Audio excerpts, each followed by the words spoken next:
Look at your greasy black skin. It's polluting the royal air in here. What? How dare you? Get out of my sight!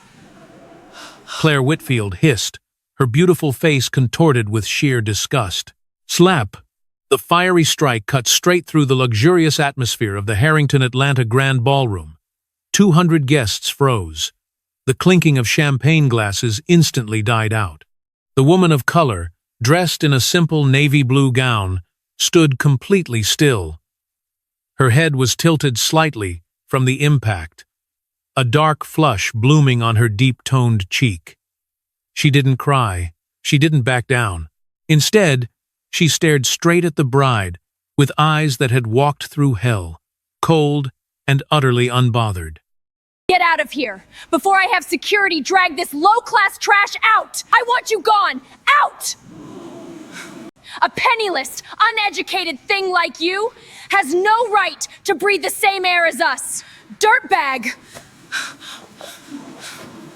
Claire turned away arrogantly, completely unaware that she had just lit the fuse to a bomb.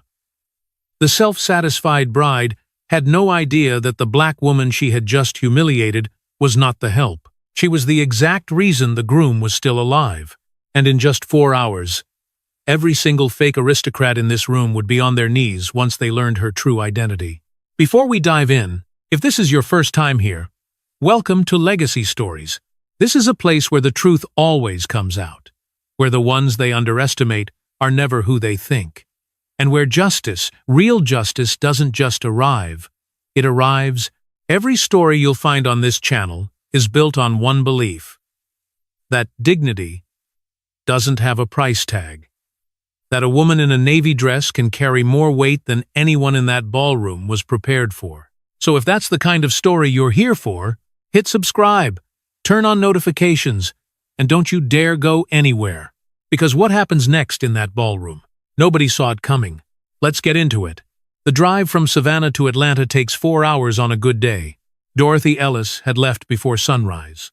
She had set her alarm for 4:15 inches the morning, the same time she had been waking up for the better part of 30 years, a habit built in the years when mornings belonged not to herself, but to the list of things that needed doing before the world fully woke. She had made coffee in the kitchen of the small house on Birchwood Lane that she had owned outright for 11 years, standing at the counter in the blue-gray dark, drinking it slowly, the way she did everything with the particular patience of someone who had learned that rushing rarely improved the outcome of anything. She had ironed her navy dress the night before.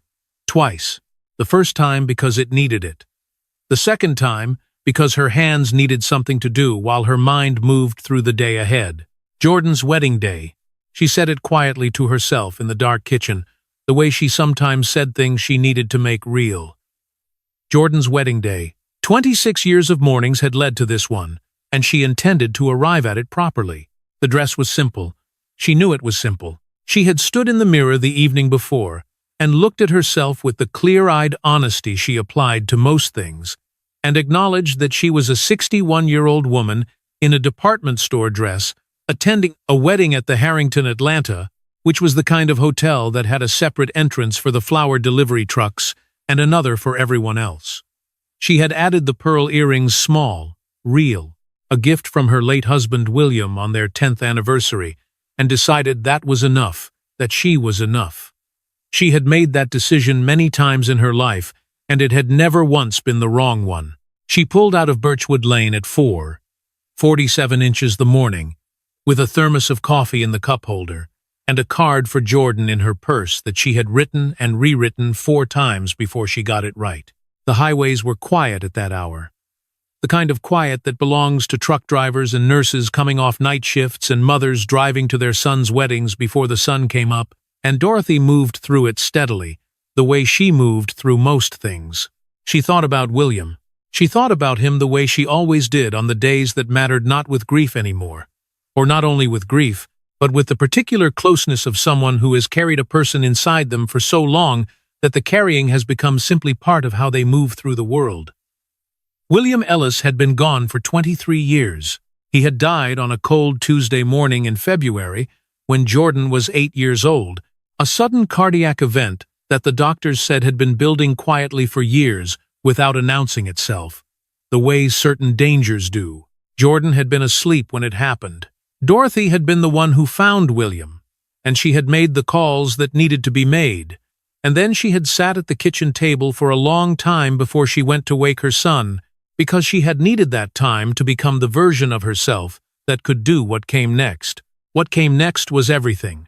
What came next was raising an 8-year-old boy alone on a hospital administrator's salary in a city that did not make that easy, was working a second job at a dry cleaner's on Tuesdays and Thursdays and Saturday mornings, was attending every school play and every parent-teacher conference and every baseball game, even the away ones, was saying yes to Jordan in every way she could and no to herself in every way that was necessary.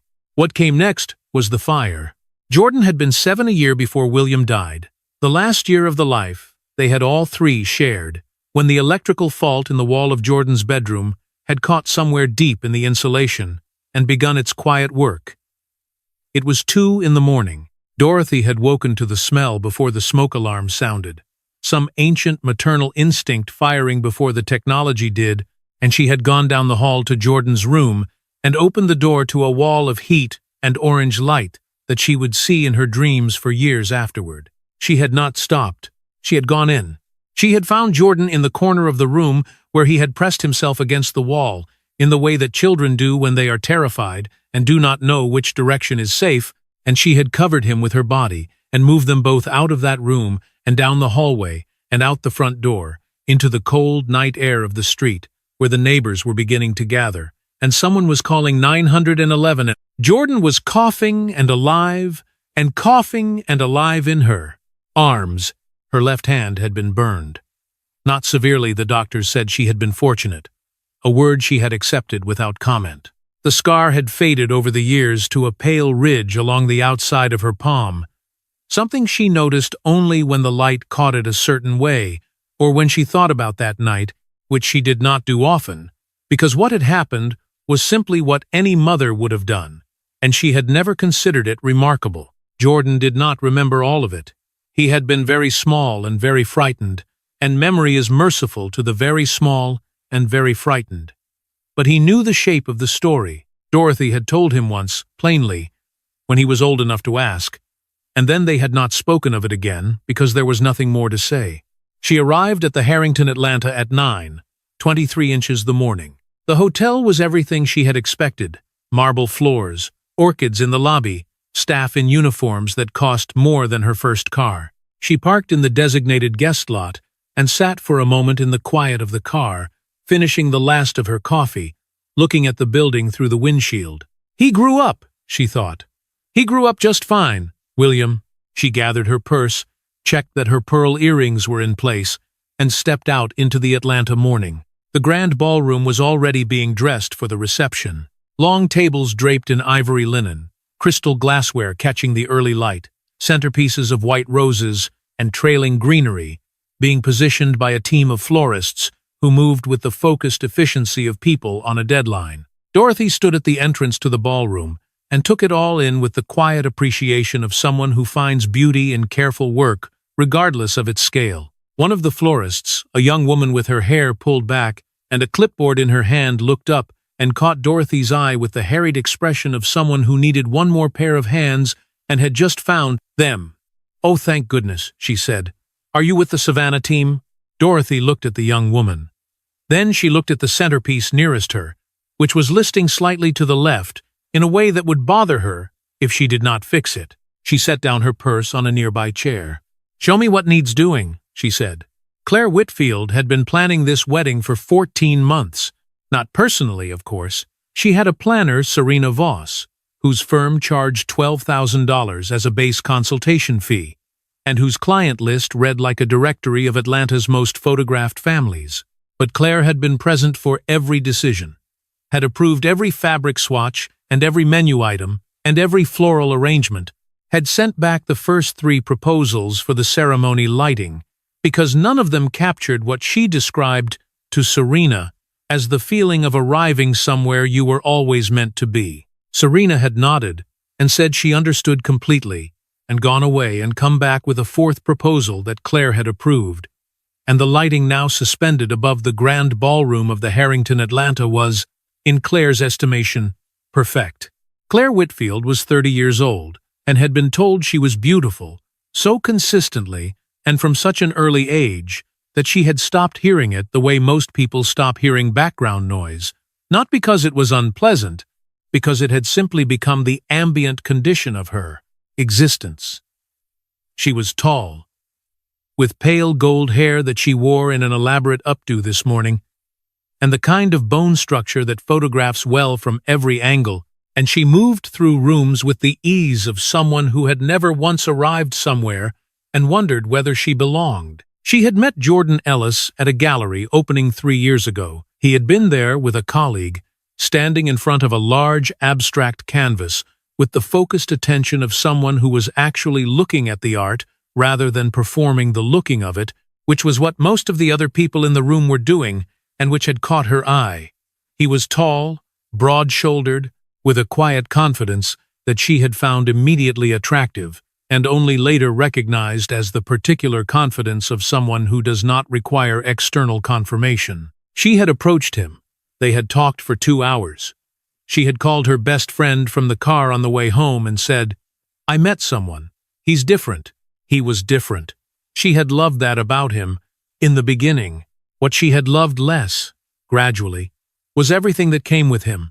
The neighborhood he had grown up in, the school he had attended on a partial scholarship, the mother who lived in a small house in Savannah and worked as a retired hospital administrator and wore department store clothes and spoke with a warmth that Claire found, though she would not have used this word, excessive. She had tried once, early in the relationship, to explain to her mother Diane what she meant about Dorothy.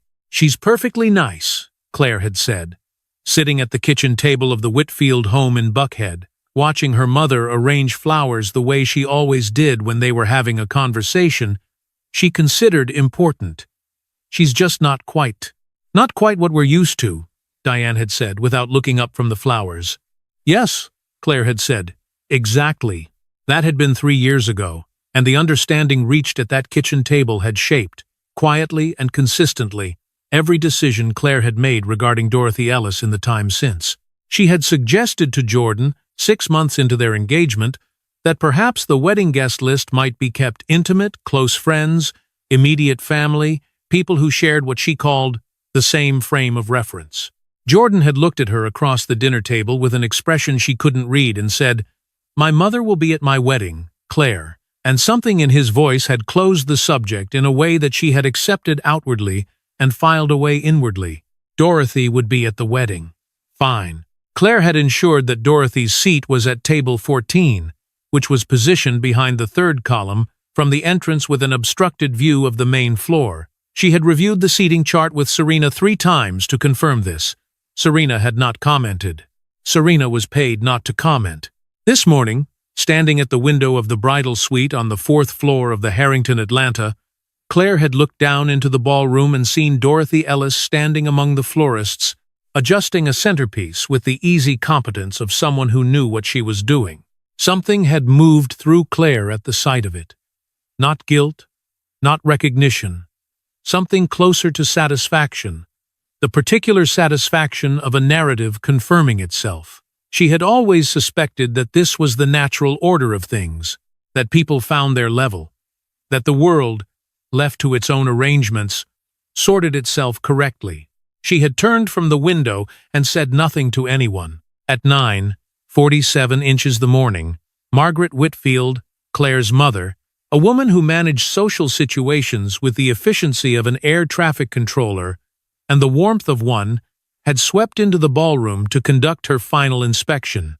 Margaret was 58, impeccably dressed in pale champagne, and possessed of the specific authority of a woman who had spent 4 decades ensuring that events in her orbit proceeded without deviation. She had spotted Dorothy near the entrance, still among the florists, still working. "You there," Margaret had said, with the tone she reserved for people whose names she had not been given. "The arrangement on table 6 is sitting too low. See to it before the guests arrive." Dorothy had looked at Margaret Whitfield for a moment with those steady, dark eyes. Then she had said, "Of course," and moved toward table 6. At 10:12 the morning, Jordan had called his mother's cell phone. He was in the groom's suite on the 3rd floor, already dressed, already nervous in the way that he was nervous quietly, internally, without visible evidence except to people who knew him well. He sat on the edge of the suite's small sofa and dialed his mother's number and listened to it ring. She answered on the 3rd ring. "Baby," she said, and her voice was the same as it had always been, warm, steady, the sonic equivalent of a hand on the shoulder. "Mom," he said. "You here?" "I'm here," she said. He could hear something in the background voices. Movement.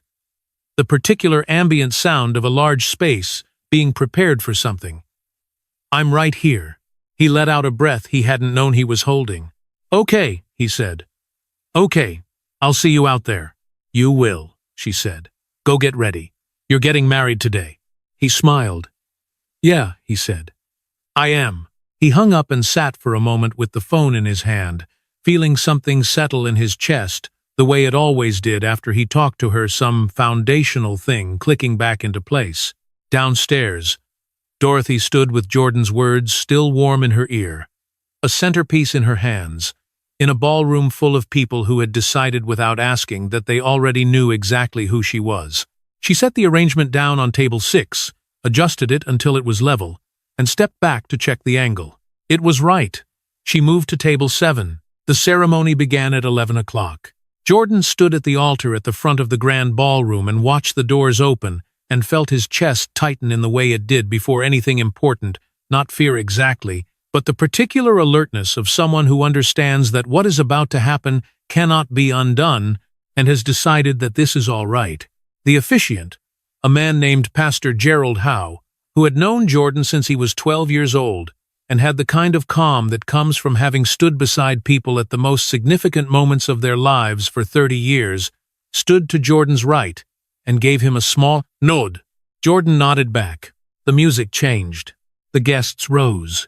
And Jordan Ellis, 33 years old, architect, son of Dorothy and the late William Ellis of Savannah, Georgia, watched Claire Whitfield come down the aisle in a dress that had taken 8 months to make and felt, in spite of everything, the genuine, uncomplicated happiness of a man who believes he is exactly where he is supposed to be. He did not see his mother in the crowd. He looked for her, a quick scan of the assembled faces as Claire approached. The instinct of a son who has been looking for his mother's face in crowds since he was small. He did not find her. Table 14 was behind the 3rd column from the entrance, and from the altar, the 3rd column was not visible. He told himself she was there. He told himself she was watching. He turned back to Claire and smiled. Dorothy watched the ceremony from her seat at table 14. Or rather, she watched what she could see of it, which was the back of approximately 40 heads, and, through a gap between the 2nd and 3rd columns, a partial view of Jordan's left shoulder and the side of his face. It was enough. She could see when he smiled. She could see the moment the officiant said something that made him duck his head briefly in the way he did when he was moved and did not want it to show. She knew that expression. She had been watching it for 33 years. She sat with her hands folded in her lap and her pearl earrings in place and watched her son get married through a gap in the columns, and she did not allow herself to feel anything other than grateful because gratitude had always been, in her experience, the most honest response to the fact of being alive, to see something. The ceremony lasted 34 minutes. When it was over and the guests began to move toward the reception area for cocktail hour, a hostess in a black uniform appeared at Dorothy's elbow. "Excuse me," the hostess said, with the polite efficiency of someone delivering information rather than a request. "The event coordinator has asked that the service staff use the east corridor during the cocktail hour to avoid congestion in the main lobby." Dorothy looked at the hostess. The hostess looked back at her with the expression of someone who had delivered this message many times and was waiting for acknowledgement. "I'm a guest," Dorothy said. Her voice was even. She said it the way she said most things, without heat, without apology. The hostess blinked, looked at Dorothy's simple navy dress, looked at the clipboard in her own hand. "I'm sorry," she said, with less certainty than before. I was told. It's all right, Dorothy said. She stood and smoothed the front of her dress. I'll find my way. She walked toward the lobby. The cocktail hour occupied the Harringtons' adjacent reception room, a space of pale marble and tall windows that looked out onto the hotel's courtyard garden. Waitstaff moved through the assembled guests with trays of champagne and small plates of food that were beautiful and not quite filling, which Dorothy had always thought was the particular character of expensive appetizers. She accepted a glass of sparkling water from a passing tray and stood near the windows, watching the garden. She was standing there when Claire's maid of honor, a woman named Brooke with an aggressively cheerful manner, appeared at her side. "Oh good, you're here," Brooke said, in the tone of someone who has solved a problem. She held out a small stack of folded ivory napkins. "Can you make sure these get to the VIP table? The ones there now have a crease in them, and Margaret is going to lose her mind if she sees it." Dorothy looked at the napkins. She looked at Brooke. Brooke smiled, the smile of someone who is already moving on to the next item on her list. Dorothy took the napkins. She walked them to the VIP table. She exchanged them for the creased ones. She folded the old napkins neatly and placed them on a service tray near the wall. Then she walked back to the window and picked up her glass of sparkling water from the ledge where she had left it. Across the room, a man in a gray suit caught her eye and raised his empty champagne flute in the universal gesture of someone who would like another. Dorothy looked at him. He looked back with the mild expectancy of a man who has never once in his life had to consider whether the person he is gesturing at might not be there to serve him. She turned and looked out the window at the garden. After a moment, she heard him make a sound of mild irritation and flag down an actual member of the waitstaff. It was Theo Barnes who saw it.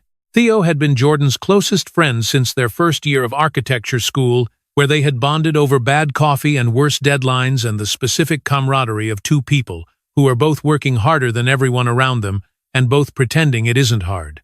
He was the best man, which meant he had spent most of the cocktail hour circulating through the room with the focused sociability of someone fulfilling an obligation he genuinely didn't mind. He had spotted Dorothy near the windows early in the cocktail hour. He had started toward her, intending to bring her into the group of Jordan's friends who were gathered near the bar.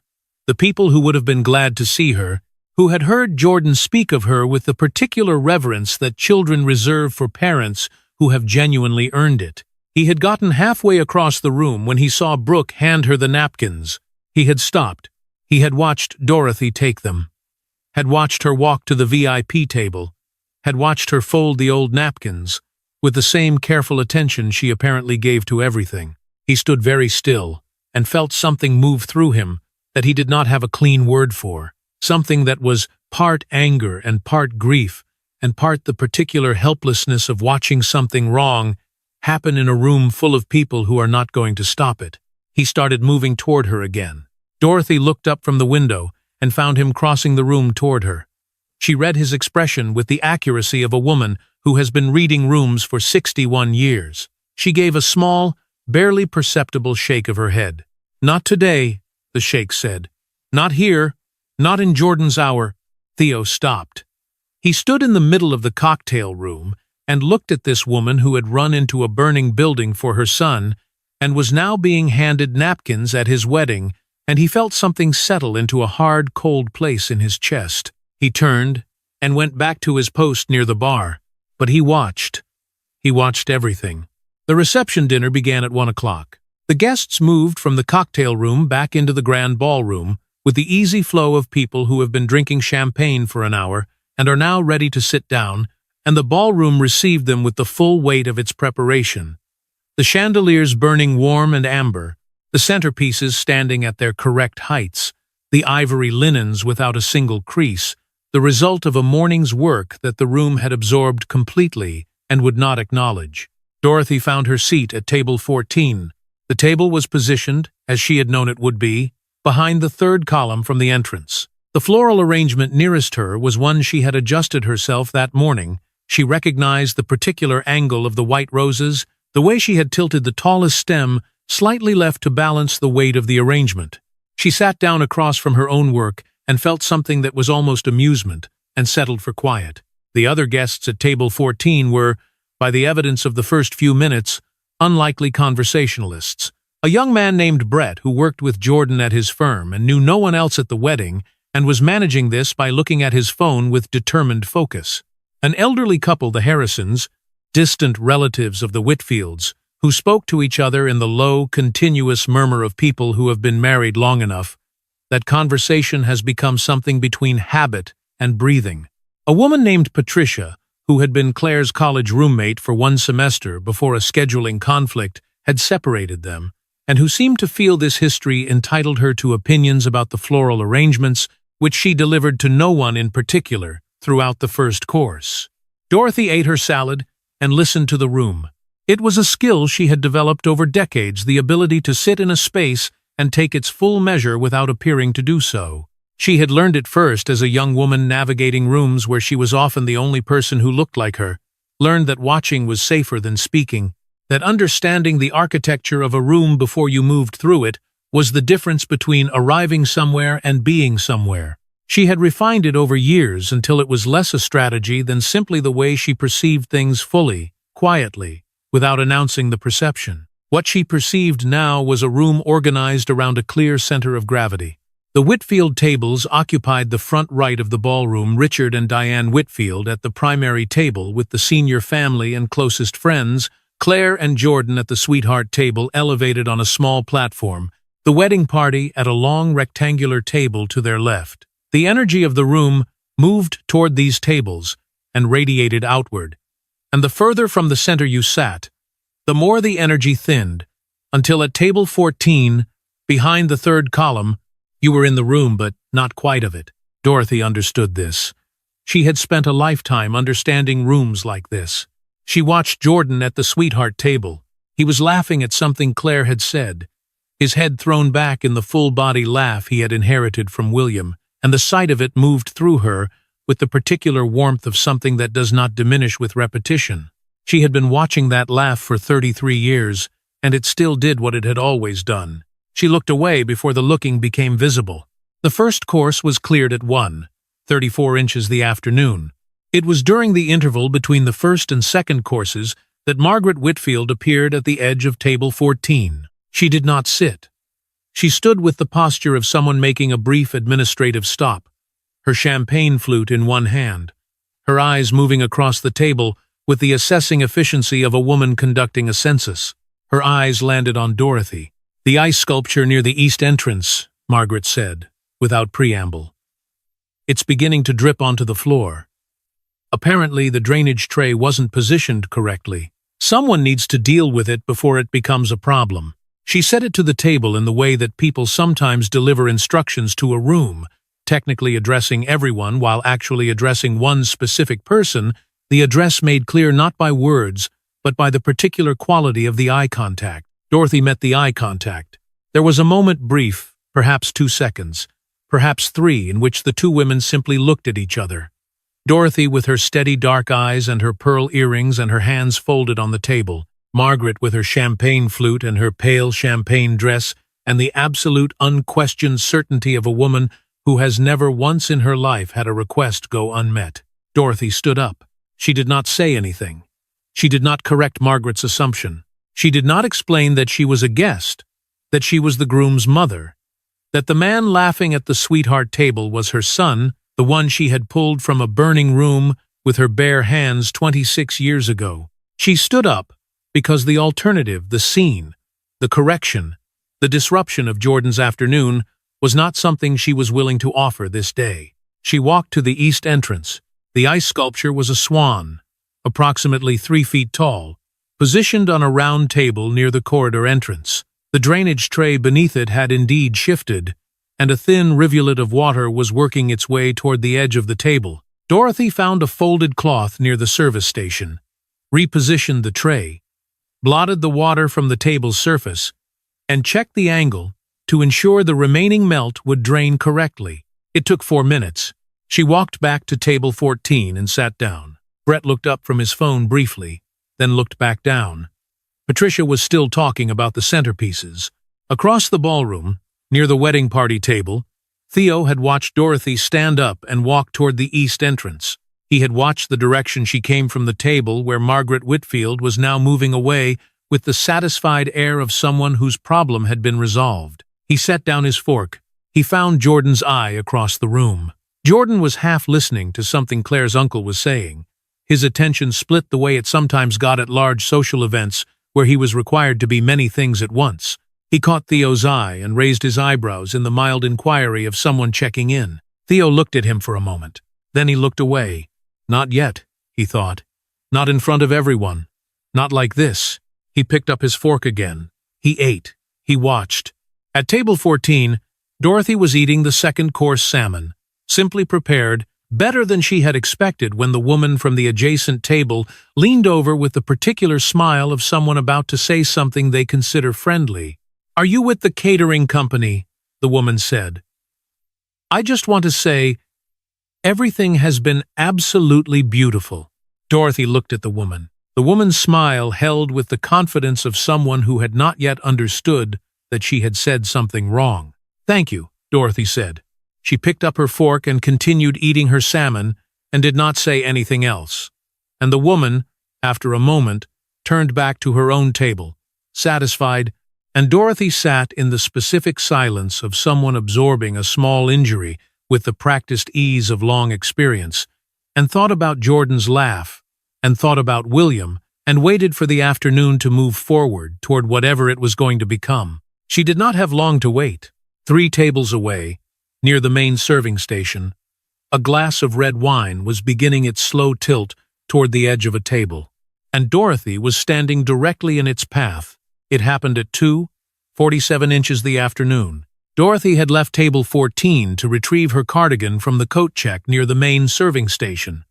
The ballroom's aggressive air conditioning had been working against her navy dress for the better part of an hour, and she had finally decided that comfort was worth the brief walk. She had just collected it from the attendant and was turning back toward her table when she found herself in the vicinity of the high-top cluster near the serving station where Claire had gathered with a group of her closest friends.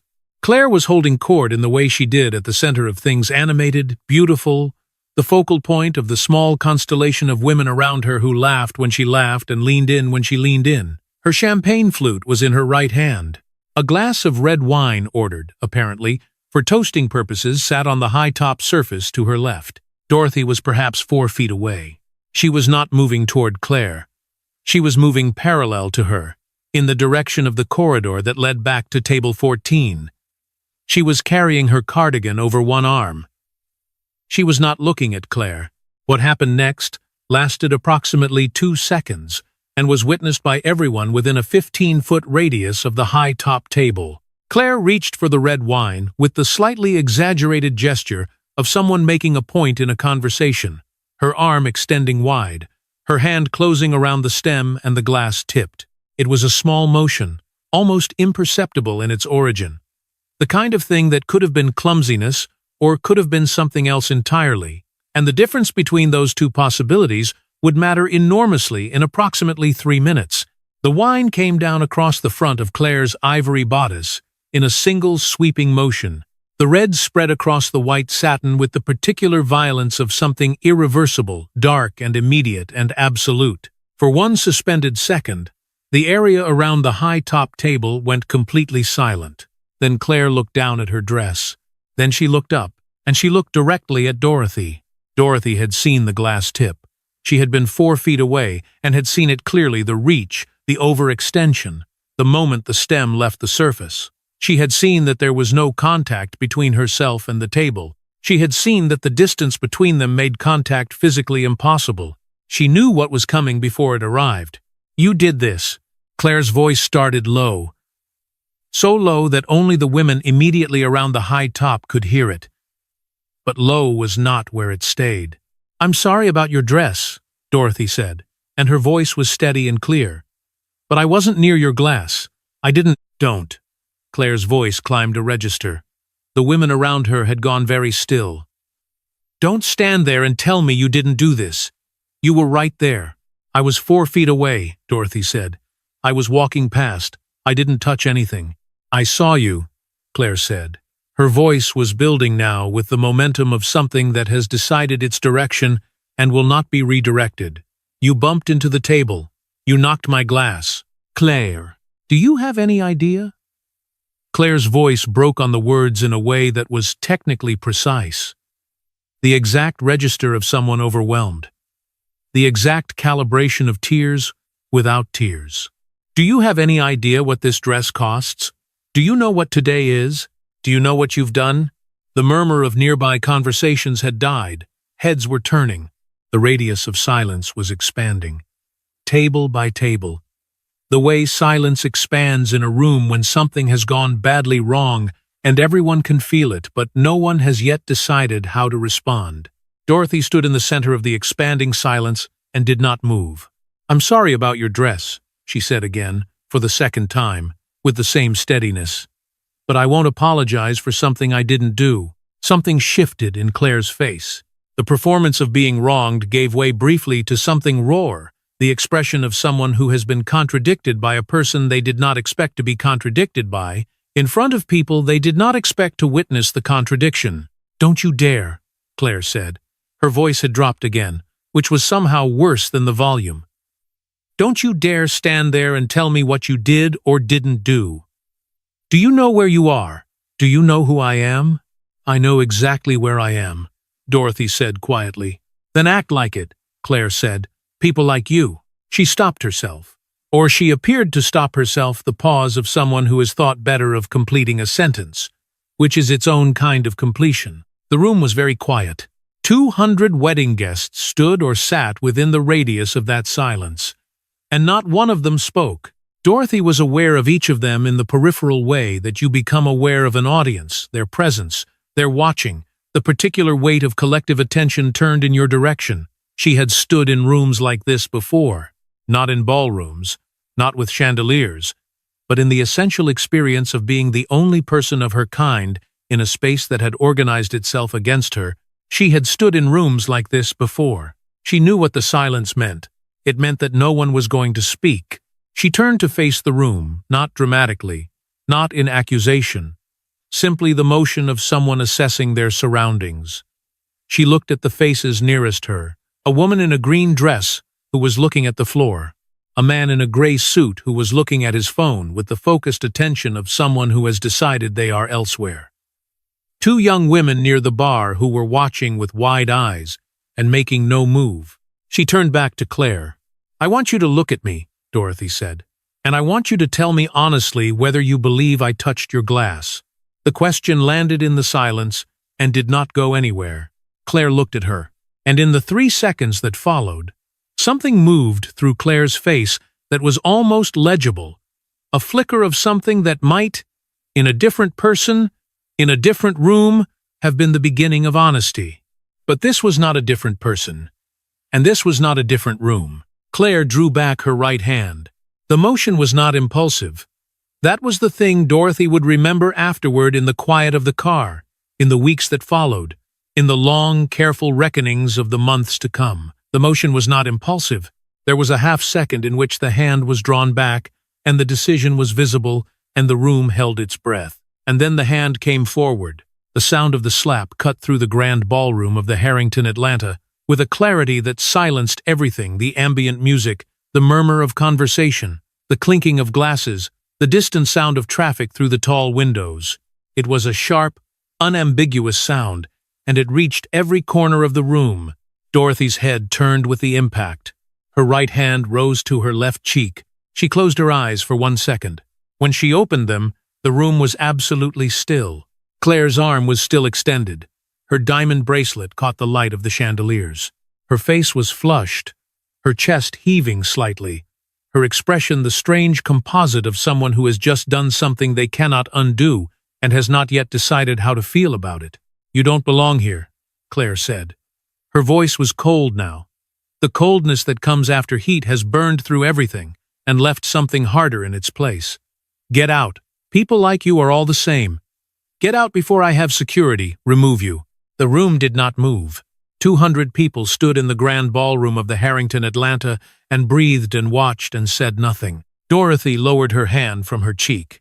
She looked at Claire for a long moment, the full, clear, undeflected look of someone who sees exactly what is in front of them and has decided what it means. Then she looked at the room, at the 200 faces, at the silence that each of them had chosen. She picked up the cardigan she had dropped at some point during the exchange. She did not remember dropping it, and she draped it over her arm with the same care she had given it when she collected it from the coat check. She smoothed the front of her navy dress, and she walked toward the exit. She walked the way she had always walked through difficult rooms, not fast, not slow, her head level, her shoulders back, carrying herself with the full weight of who she was and requiring nothing from the room in return. The crowd parted, without appearing to decide to part. She walked through the gap and through the gilded double doors, and she did not look back. Theo Barnes had been watching from the wedding party table when it happened. He had seen Dorothy stand and move toward the coat check. He had tracked her path across the room with the low-level vigilance he had maintained all afternoon. The vigilance of someone who has seen enough to know that the situation requires watching and has appointed himself, quietly and without announcement, to do the watching. He had seen her collect her cardigan. He had seen her begin the walk back to table 14. He had seen the moment she passed within the orbit of Claire's high-top gathering, and he had seen Claire reach for the red wine, and he had seen the glass tip, and he had seen with the absolute clarity of someone who was looking directly at the thing as it happened that Dorothy Ellis had not touched anything. He was already moving when Claire's voice began to rise. He was halfway across the ballroom when the slap came. The sound stopped him, stopped everyone. The particular sharp crack of it traveled through the room in a way that no voice could, not through the ears exactly, but through some older, more animal part of the brain that registers the sound of physical violence before the conscious mind has time to process it. Theo stood in the middle of the ballroom floor and watched Dorothy's head turn with the impact, and watched her hand rise to her cheek, and watched the room hold its collective breath and do nothing. He watched Claire's arm lower. He watched Dorothy stand there in the aftermath of it, steady, upright, not crying, not speaking, simply present in the way that people are present when they have survived many hard things and have learned that survival does not require an audience. He watched Dorothy pick up her cardigan. He watched her smooth her dress. He watched her walk out, and then he turned and found Jordan. Jordan had not seen it happen. He had been at the sweetheart table, half turned in his chair toward Claire's uncle, a man named Gerald, who had opinions about the current state of commercial architecture and had been sharing them for the better part of 12 minutes when the sound came. He had heard it. Everyone had heard it. But the sound alone, without the visual context, registered in his mind as something dropped, something fallen, the ambient percussion of a large event, and he had turned back to Gerald with the polite attention of a man who is trying to be present in many places simultaneously. It was the silence afterward that told him something was wrong, not the silence of a pause, the silence of an aftermath. He was rising from his chair when Theo reached him. Theo did not say anything at first. He simply took Jordan's arm, not urgently, but with the specific purposefulness of a man who needs another man to come with him immediately, and does not want to explain why, in the middle of a room full of people, Jordan looked at his face. "Theo," he said. "What?" "Come with me," Theo said. "Right now. Please." Jordan came. They moved through the ballroom toward the exit, and Jordan was aware as they moved of the quality of the room around them, the conversations that had resumed but were quieter than before, the faces that tracked their movement with an attention that had something specific in it, something that was not the ordinary social curiosity of a wedding reception, but something edged, something that knew something he did not yet know. They went through the gilded double doors into the lobby. Theo stopped. He turned to face Jordan, and Jordan looked at his best friend's face and understood, before a single word was spoken, that whatever he was about to hear was going to be one of those things that divides time into before and after. "Tell me," Jordan said. Theo told him. He told him plainly and completely, without softening and without embellishment, the way that people who genuinely care for each other deliver unbearable information with the full respect of not making it smaller than it is. He told him about the napkins at cocktail hour. He told him about the ice sculpture. He told him your knee. You need him about the woman at the adjacent table asking Dorothy if she was with the catering company. He told him about the wine glass, what he had seen, the physics of it, the impossibility of contact. He told him about Claire's voice rising. He told him about the 200 people who had said nothing, and then he told him about the slap. Jordan stood in the lobby of the Harrington Atlanta and listened to all of it without interrupting. His face did the thing that Theo had feared it would do, not explosion, not the outward display of a man whose emotions have exceeded their container, but the opposite, the going still. The particular stillness of someone absorbing something that is reorganizing everything inside them while the outside remains carefully, deliberately unchanged. When Theo finished, there was a silence. "Where is she?" Jordan said. His voice was very quiet. "She walked out," Theo said. Through the main entrance. Jordan was already moving. He found her on the sidewalk outside the hotel's main entrance.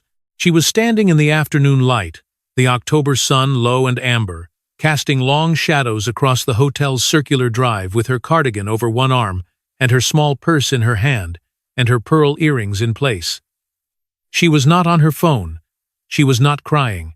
She was simply standing, the way she had always stood when she was thinking very still. Her weight evenly distributed. Her eyes somewhere in the middle distance. She heard him coming and turned.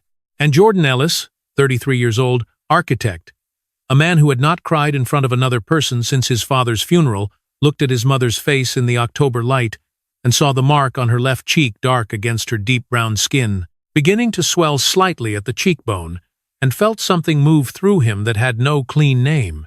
"Mom," he said. His voice broke on the word, just the single syllable, just the one word, but it broke in the middle of it, and he couldn't stop it, and he didn't try. Dorothy looked at her son. She saw his face, the gray that had come into it, the specific expression that she recognized from his childhood, the look he got when he was trying very hard not to come apart in front of her because he didn't want her to see, which was the same reason she had spent 33 years trying not to come apart in front of him. "I'm fine, baby," she said. "Mom, I'm fine." She said it the way she had always said it, with the particular steadiness of someone who means it and also needs you to believe it. "I'm standing. I'm whole.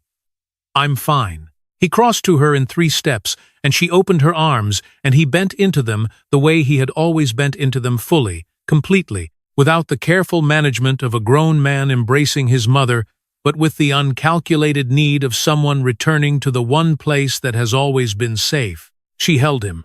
She was 5'4", and he was over 6 feet, and she held him anyway, the way she had always held him, with everything she had. "I'm sorry," he said into her shoulder. "Mom, I'm so sorry.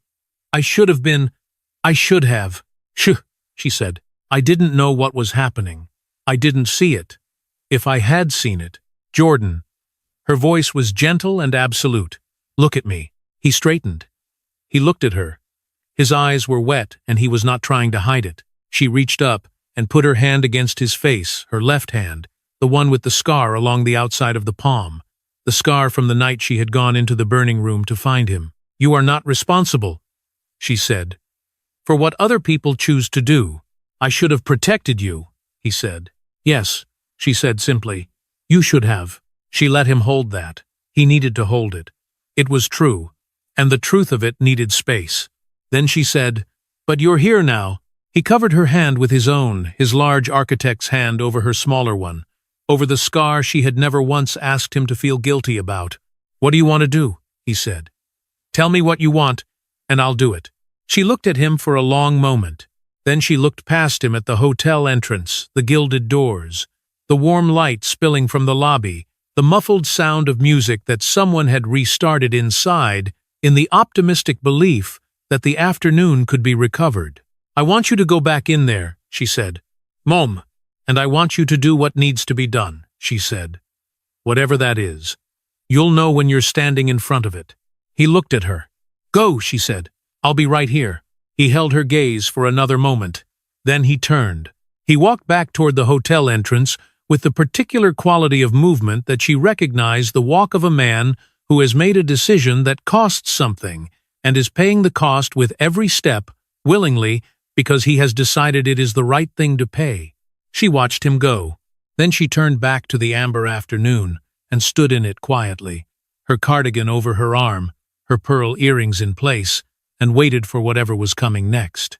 The gilded doors of the Harrington Atlanta opened, and Jordan Ellis walked back into his wedding reception. The room felt him enter before it saw him. It was a difficult thing to explain the way a space can register the presence of someone whose internal state has fundamentally changed since the last time they occupied it. Jordan had walked out of this room 20 minutes ago as a groom at his own wedding, moving through the ambient social machinery of the afternoon with the careful, divided attention of a man fulfilling many roles simultaneously. He walked back into it as something simpler and more singular, a son who had just seen his mother's face in the October light. The conversations nearest the entrance faltered first, then the ones beyond those. By the time Jordan had crossed 10 feet of marble floor, the radius of quiet had expanded to include most of the room, and the guests who had resumed their careful performances of normalcy after Dorothy's exit were now watching him move through the ballroom with the focused, collective attention of people who understand that something is about to happen and have no idea what it will be. Jordan did not look around the room. He walked directly to the sweetheart table. Claire was sitting there alone. Her maid of honor, Brooke, had materialized at some point with a damp cloth and had done what she could about the wine stain, which was nothing, and had then retreated to a position nearby that was close enough to be supportive and far enough to avoid involvement. Claire had a fresh glass of champagne in front of her that she had not touched. Her face, when she saw Jordan coming, did something complicated. The rapid internal recalibration of someone who has been waiting for a confrontation and is now realizing, from the quality of the person approaching, that the confrontation will not take the form they prepared for. Jordan stopped in front of her. He did not sit down. He looked at her for a long moment without speaking, and the looking itself had a quality that Claire had not encountered before in him. Not anger, not cold, but something that was past both of those things, something that had gone through anger and cold, and arrived somewhere very quiet on the other side. "Did you hit my mother?" he said. His voice was low. The room was quiet enough that it carried. Claire opened her mouth. "Jordan, the glass. She was standing right there, and it was an accident." And then she said, "Did you hit my mother?" he said again. Not a question this time. The same words, but without the question's inflection, flat, careful. A man placing each word down with the deliberate attention of someone building something that needs to hold weight. Claire stopped. The silence between them lasted 4 seconds. "I was upset," she said finally. "My dress, and she was right there.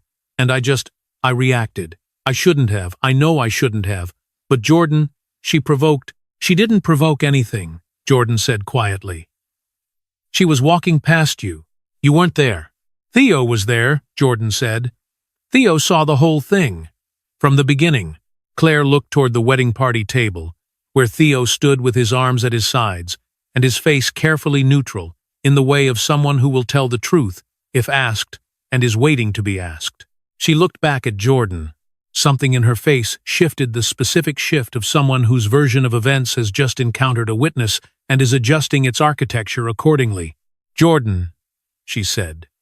And her voice changed register softer now, the voice she used when she needed him to receive something she was offering. "It was an incredibly stressful day. Things happened that I lost control for a moment. That's not who I am. You know that's not who I am." Jordan looked at her. "I'm going to ask you something," he said. "And I need you to think before you answer." She nodded. "Every time my mother came to visit us," he said, "you were somewhere else. You had plans, you had work, you had things that needed doing." He paused. "Every family dinner with your parents, my mother was never invited. Every event where both families could have been present, there was always a reason she wasn't there." Another pause. "Did you know who she was today? Did you know she was a guest?" Claire was quiet. "The hostess directed her to the service corridor," Jordan said. "During cocktail hour. Your mother asked her to move an ice sculpture. Brooke handed her napkins to deliver." He stopped, each sentence landing in the room like something placed carefully on a surface. "Did you know she was a guest, Claire?" Claire stopped. "I didn't specifically tell anyone to—" "Did you know she was a guest?" The question was the same question. He was going to keep asking it until it was answered, and the room understood this, and the room was very still. Claire's hands were in her lap. She was looking at them. "I knew," she said. The word was very small, smaller than a word that carries that much weight has any right to be. Jordan nodded once. He straightened slightly, not dramatically. Simply the adjustment of a man who has received the information he came for and is now deciding what to do with it. It was at this moment that a man near the back of the room stood up. Robert Ashford was 62 years old, and he had been Jordan's colleague at the architecture firm for 7 years, not a close friend exactly, but the particular kind of colleague who becomes over shared projects and long deadlines and the specific intimacy of difficult professional work, something adjacent to friendship. He was a quiet man, methodical, possessed of the kind of patience that large projects require. And he had attended this wedding because Jordan had invited him, and because he had thought it would be a pleasant afternoon. He stood now with the particular deliberateness of someone who has been waiting to see if someone else will speak first and has decided that no one will. "I think," Robert Ashford said, in the carrying voice of a man accustomed to speaking in large rooms, "that there's something the people in this room should know." Every head turned. Robert looked at Claire. He looked at Margaret Whitfield, who had gone very still in her seat at the primary family table. He looked at Richard Whitfield, who was watching him with the focused attention of a man who has spent a career assessing risk and has just registered something significant. "I've known Dorothy Ellis for 11 years, Robert said. "We worked together on the Caldwell Community Project, the affordable housing development in South Atlanta that won the AIA Georgia Award in 2019. Dorothy was the project's primary community liaison." He paused. Before that, she spent 22 years as a senior administrator at Grady Memorial Hospital, where she helped establish the first dedicated support program for families of ICU patients in the state of Georgia. The program has served over 4,000 families. The room was completely silent. "Before that," Robert continued, and his voice was unhurried. The voice of someone who has a complete sentence and intends to finish it. "She raised her son alone after her husband died, on a single income, in a city that does not make that easy. She worked 2 jobs for 11 years to ensure that her son never missed a meal, never missed a school trip, never missed a single thing that she could provide." He stopped. He let the room hold what he had said. Then he said, "She ran into a burning building for him when he was 7 years old. She pulled him out with her bare hands. She still has the scar." Jordan, standing at the sweetheart table, went very still. He looked across the room at Robert. Then he looked down at his own hands, the hands of a man whose mother's hands had gone into fire for him, whose mother's scar he had traced with his fingers as a child, without fully understanding what it meant, whose mother was standing right now on the sidewalk outside this hotel with her pearl earrings in place and a mark on her cheek that was going to deepen to a bruise by morning. He looked up. He looked at Claire, and Claire Whitfield, in the full silence of 200 witnesses, looked back at her husband of 6 hours and saw in his face something she had not seen before and understood, with the sudden and absolute clarity of someone whose world has just reorganized itself around a new center of gravity, that she had made a catastrophic mistake. Not the slap. The slap was the most visible thing. But the mistake was older than the slap, and larger than the slap, and had been building quietly in the architecture of their relationship for 3 years, in every visit that had been too inconvenient, every dinner that had been too exclusive, every small decision that had been made about who belonged, where, and who did not. The mistake was that she had looked at Dorothy Ellis and seen something small. And Dorothy Ellis was not small. She had never, not for a single day of her life, been small. Jordan turned away from Claire. Not dramatically. Not with the performance of a man making a point, simply the movement of someone who has finished with one thing and is moving toward the next. The way you turn away from a door you have closed and walk toward where you need to go. He walked to the center of the ballroom. He stopped there in the open space between the sweetheart table and the first row of guest tables, where the chandeliers burned directly overhead and the light was full and there was nowhere to be partially visible. He stood in the center of the room, the way his mother had stood in the center of the room 2 hours ago, and the parallel was not lost on the people watching, though none of them said so. He looked at the assembled faces. 200 people looked back at him. "I want to say something," Jordan said. His voice was quiet and even, and carried to every corner of the room in the absolute silence. And I want to say it to everyone here, because everyone here was present for what happened today. No one moved. "The woman who was struck in this room this afternoon," he said, "is my mother. Her name is Dorothy Ellis. She raised me alone for 23 years. She worked 2 jobs for 11 of those years. She never missed a single thing that mattered to me." He paused. "She also ran into a burning building when I was 7 years old to pull me out, with her hands. She still carries the scar from that night on her left palm." The room absorbed this in silence. Jordan looked at his left hand briefly, the hand that his mother's scarred hand had held through every important moment of his life, and then looked back up. "She was seated at table 14 today," he said, "behind the 3rd column.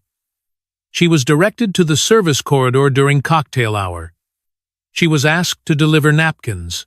She was asked to reposition an ice sculpture." He stopped, each sentence its own complete thing.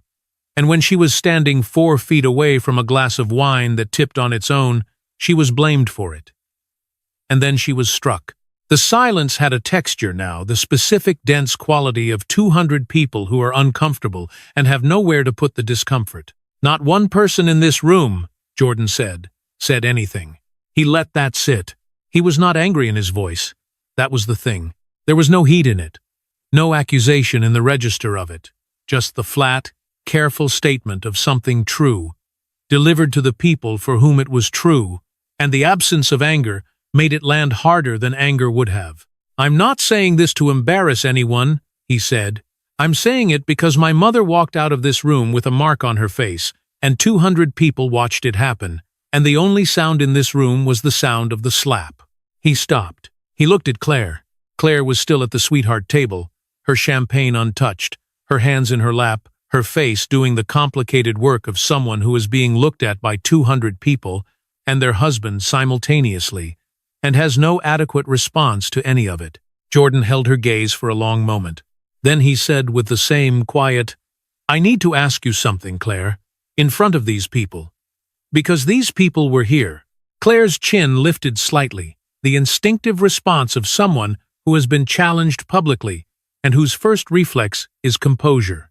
"If my mother had walked into this ballroom today in a different dress," Jordan said, "if she had walked in the way she could have walked in, if you had known from the moment she arrived what she had done, what she had built, what she had given, would today have looked different?" The question sat in the air of the grand ballroom of the Harrington Atlanta and did not move. Claire opened her mouth. She closed it. She opened it again. What came out was not words. What came out was the particular silence of someone who has an answer and understands that the answer is damning and has not yet found a version of it that is both honest and survivable. The silence lasted 8 seconds. Jordan nodded. "That's what I thought," he said softly. Margaret Whitfield had been sitting at the primary family table with the fixed expression of someone who is managing a situation by refusing to acknowledge that the situation exists. She had watched Robert Ashford speak. She had watched Jordan speak. She had watched her daughter sit at the sweetheart table with her wine-stained dress and her silence. And she had been constructing, in the rapid, efficient way of someone who has spent 4 decades managing public moments, a response that would contain the damage. She stood. "I think," Margaret said, with the bright authority of someone calling a meeting back to order, "that what we all need right now is to take a breath and—" "Mrs. Whitfield." Jordan's voice was not loud. It did not need to be. "I'd ask you to sit down, please." Margaret Whitfield had not been asked to sit down by anyone in recent memory. She sat down. Richard Whitfield, beside her, had not spoken since Robert Ashford had finished. He was a man who had built his fortune on the accurate assessment of situations, on knowing when something was recoverable and when it was not, and he was sitting very still with the expression of a man who has completed his assessment and does not like the result. He reached into his jacket pocket and looked at his phone. He put it back without making a call. There was nothing to call about. There was no version of this that a call would improve. It was Brooke, Claire's maid of honor, who had spent the afternoon trying to be helpful in the specific way of someone who is helpful in the absence of moral complexity and lost at sea in its presence, who finally said something that was not, for once, wrong. She crossed to the sweetheart table and put her hand on Claire's arm. "Claire," she said quietly, "you need to go apologize to her. Right now. You need to go outside, and you need to apologize." Claire looked at her. "I know," Claire said. Her voice was very small. "I know." She stood up from the sweetheart table slowly, with the particular physical difficulty of someone whose body has registered what their mind is still processing, and she smoothed the wine-stained front of her dress with a gesture that was so habitual it was almost heartbreaking, the automatic reach for composure when composure was no longer available. She walked toward the exit. The room watched her go.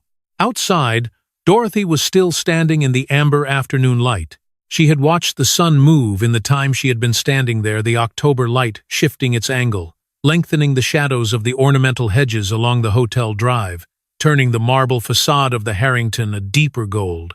She had been thinking about William. She had been thinking about the Birchwood Lane house, and the kitchen where she had drunk her coffee in the dark that morning, and the ironed navy dress, and the pearl earrings, and the long drive up from Savannah, and all the mornings that had led to this one. She heard the revolving door behind her.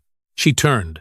Claire Whitfield stood on the hotel steps in her wine-stained wedding dress, and she looked, for the first time all day, like someone Dorothy recognized, not the curated, composed, beautiful performance of a woman who has organized the world to her specifications, but something underneath that.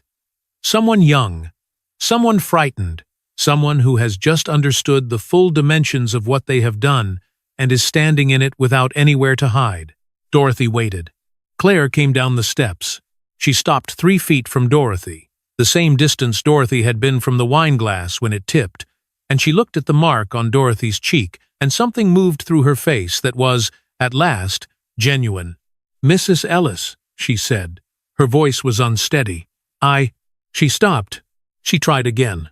"There isn't anything I can say," Claire said. "I know that. There isn't a version of an apology that covers what I did. I know that too." She stopped again. Her eyes were bright in the way of someone who is not going to cry because crying would be for herself. And she understands, in this moment, that this is not about herself. But I need to say it anyway. I am sorry. I am deeply, genuinely sorry for what I did to you today. For all of it. Not just she gestured briefly at her own hand, the hand that had struck. For all of it. For everything today was. Dorothy looked at her.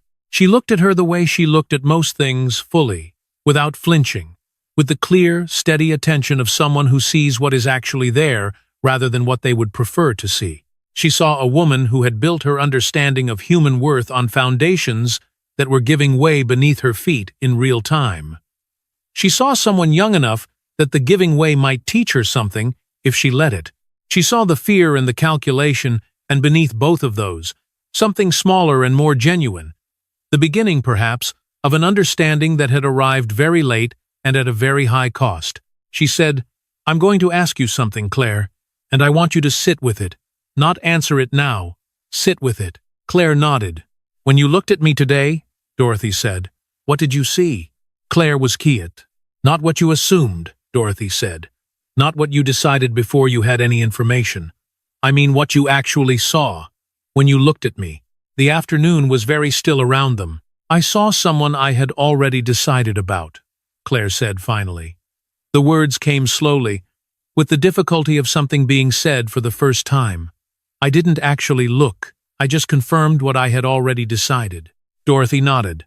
"That's the most honest thing you've said today," she said. "Hold on to that. It's the beginning of something." She looked at this young woman in her ruined dress and felt, beneath the pain of the afternoon and the ache in her cheek and the long weight of everything that had happened in that room, something that was not quite forgiveness. Forgiveness was its own work, its own time, but something adjacent to it. The recognition of a person's capacity to become something better than what they had been today. "Go back inside," Dorothy said, "and think about what you want the rest of your life to look like." Claire looked at her for a long moment. Then she turned and walked back up the hotel steps. Dorothy watched her go. Then she turned back to the afternoon and stood in it, quiet and whole, with the October light on her face and her pearl earrings in place, and the long knowledge of who she was settled around her, like something she had always worn and would never take off. Behind her, she heard the revolving door turn again. She heard Jordan's footsteps on the marble steps. She did not turn around. She simply waited, the way she had always waited for him, with absolute certainty that he was coming. Jordan sat down on the hotel steps beside his mother, not beside her in the formal way of two people maintaining appropriate distance. Beside her, the way he had sat beside her on the front porch of the Birchwood Lane house when he was small, and the world had felt too large, and she had been the thing that made it manageable close, his shoulder against hers, his long legs extended down the marble steps, his hands loose between his knees. She did not say anything. He did not say anything. They sat in the October afternoon and let the silence be what it was, not the silence of two people who have nothing to say, but the silence of two people who have said the essential things and are now simply present together in the aftermath of a hard day, which is its own kind of conversation. The sun had moved further west. The shadows of the ornamental hedges were longer now, reaching across the circular drive in thin dark lines, and the marble facade of the Harrington Atlanta had deepened from gold to something closer to copper in the changing light. Somewhere on the main avenue beyond the hotel entrance, the ordinary traffic of a Saturday afternoon moved past cars, a bus, the distant sound of someone's music, the city entirely indifferent to what had happened inside this building, which was, Dorothy had always found, one of the more useful qualities of cities. "I'm not going back in," Jordan said. It was not a question. It was not an announcement. It was simply a statement of something that was already true, delivered in the quiet way of someone who has made a decision by understanding, rather than by choice. The kind of decision that doesn't feel like deciding because it was always going to be this one. Dorothy looked at him. "Are you sure?" she said. "Yes." She nodded. She did not argue. She did not soften it or complicate it or suggest that he reconsider. She had raised him to know his own mind, and she was not going to undermine that now, today of all days. "Okay," she said. He looked at her. "You're not going to tell me to think about it?" "You've thought about it," she said. "I can see that you've thought about it." He was quiet for a moment. "What about all of it? The guests?" The guests will go home," she said. "The hotel will be cleaned. The flowers will be taken down." She paused. "Those things will happen whether you're inside or not." He absorbed this. "Robert is in there," he said. "He'll make sure things are handled. Appropriately. Then things will be handled," she said. Another silence. "Mom," he said. "Mem, I'm sorry I didn't see it sooner." He said it to his hands, the way he had said difficult things since he was small, looking at his hands, as though the words were written there and he was reading them. "I'm sorry I didn't. There were things I didn't let myself see. About her family, about what they thought of." He stopped. "About what they thought of you." Dorothy was quiet for a moment. "You loved her," she said. Not as an excuse, simply as a fact, stated with the plainness she gave to most facts. "I did," he said. "I think I did." "Love makes it harder to see certain things clearly," she said. "That's not weakness. That's just how love works sometimes." He looked at her. "How are you so?" He stopped. "How do you do that? How are you always—" "I'm not always anything," she said. "I've had a long time to practice." He almost smiled. "The edge of it, the beginning of it. Your father would have known what to say right now," she said. "He always knew what to say at the moments when I didn't." "What do you think he'd say?" She considered this seriously, the way she always considered questions about William, with the full attention of someone consulting something real. "He'd probably say something about how the hardest days are the ones that show you what you're actually made of," she said. And then he'd make a terrible joke to break the tension. Jordan did smile then. Fully. Briefly. The full-body laugh his father had given him, compressed into something smaller, by the weight of the afternoon. "Yeah?" he said. "He would." They sat with William between them for a moment, the way they often sat with him, not with grief exactly, not anymore, but with the particular warmth of someone who has been gone long enough that the missing has become simply part of the love. The consequences of that afternoon arrived in the days and weeks that followed, with the methodical patience of things that have been set in motion and cannot be recalled. Jordan's attorney, a woman named Sandra Park, whom Robert Ashford had recommended, sent a formal notice to the Whitfield family's legal representatives within 72 hours. The notice documented the assault in precise and unambiguous language, cited the 200 witnesses present, and outlined the available legal remedies.